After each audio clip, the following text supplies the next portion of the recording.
ચાલુ મહિનામાં 24 દિવસમાં જ 173 સ્વાઇન ફ્લૂના કેસ સિવિલ હોસ્પિટલ ખાતે નોંધાયા હતા, જ્યારે ગયા મહિનામાં સ્વાઇન ફ્લૂના 110 કેસ નોંધાયા હતા. ત્યારે ચાલુ વર્ષે માત્ર સ્વાઇન ફ્લૂના જ 321 કેસ નોંધાયા છે.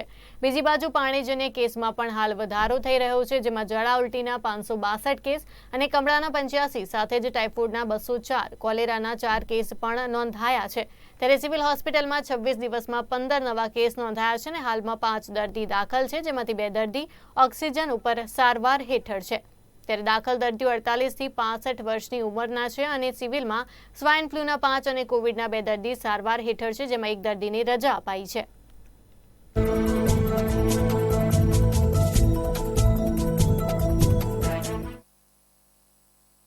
અત્યારે જોઈએ તો સિવિલ હોસ્પિટલમાં અમારો જે આઇસોલેશન વોર્ડ છે D9 એમાં 4 દર્દી એટલે એકચ્યુઅલી ગઈકાલે 5 દર્દી H1N1 એટલે કે સ્વાઇન ફ્લૂના હતા અને કોવિડના 2 દર્દી છે.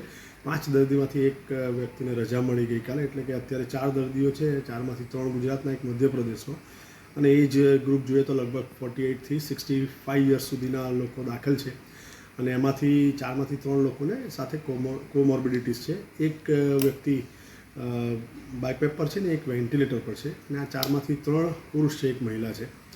રહી વાત કોવિડની તો 2 દર્દી દાખલ છે અને એમાં એક 40 વર્ષીય પુરુષ અને 75 વર્ષીય મહિલા, બંને દર્દીને કોમોર્બિડિટીઝ છે. સાથે સાથે બંનેને માઇલ્ડ ઓક્સિજનની રિક્વાયરમેન્ટ છે. H1N1ની વાત કરશું તો આ મહિનાની અંદર અત્યાર સુધીના દિવસોમાં જોવા જઈએ 27 દિવસમાં તો અંદાજિત 14 થી 15 દર્દીઓ દાખલ થયા હશે. પરંતુ એના પહેલાંના મહિનાઓમાં જોવા જઈએ તો 3, 4, 5 દર્દી દાખલ થયા. ડિસેમ્બરમાં આઈ થિંક એક પણ દર્દી દાખલ નહોતો. કોવિડની વાત કરશું તો કોવિડના બી એકલ દોકલ કેસીસ ક્યાંક ડિટેક્ટ થયા હોય અને સિવિલ શિફ્ટ કર્યા હોય અને પછી સારા થઈને ઘરે ગયા હોય, એવા એકલ દોકલ કેસ આવતા હતા. પરંતુ અત્યારે જે રીતે જોઈએ છે એ રીતે સ્વાઇન ફ્લૂમાં દર્દી વધારે છે. કોવિડના જે છે બંને આઈ થિંક રિકવર થઈ અને થોડાક જ દિવસમાં ડિસ્ચાર્જ થશે. ત્યારે સમાચારમાં હાલ બસ આટલું જ. વધુ સમાચારો માટે આપ જોતા રહો નિર્માણ ન્યૂઝ. નમસ્કાર.